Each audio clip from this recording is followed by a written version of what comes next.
I'm Eli Attie. I'm a writer and co-executive producer on the show and the primary writer of the episode Changes. The genesis of this episode is actually a pretty famous study that was done in the 1970s that took people who had won the lottery, many millions of dollars, and people who had been paralyzed in accidents and measured their happiness levels over a period of time and found that within about a year, both lottery winners and paralyzed accident victims ended up roughly as happy as they were before, which I think expresses one of the kind of meta-themes of House, which is that people don't really change. And this episode was really an attempt to get at a sort of variation on that idea, which is even when your circumstances change radically, can you change?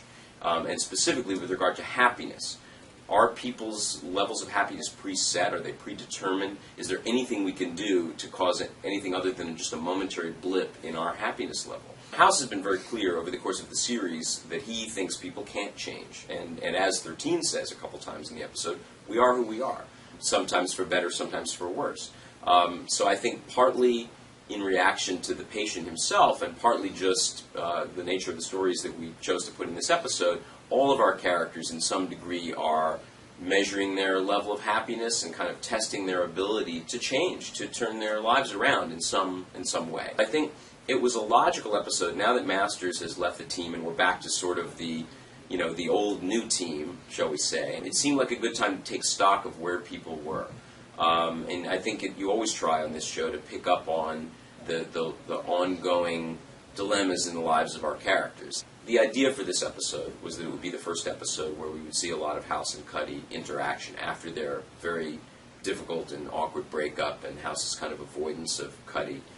And I was just trying to think, what were some ways to force House and Cuddy to deal with each other? What were some circumstances? It could have been through the medicine, it could have been through something going on in the life of another team member, to kind of force them to deal with each other, to check in on where they are and to see how that relationship has changed. I saw a rough cut of Family Practice, the big episode that Candice Bergen was in, and she's wonderful in the episode, but it struck me watching it that House really went way beyond even his usual rule-breaking and corner-cutting, and that was so extreme, and the character of Arlene is so extreme in a fun way, that there was an opportunity to pick up on that and to deal with that again. And that's where the idea came from, of just having her sue for malpractice, which is such a bizarre and extreme thing to do, which hopefully we justify in the end in the episode. But the funny thing about that is that when David Shore pitched the story to the network, they looked at the calendar and said, oh great, this is running the week before Mother's Day, this is our Mother's Day episode.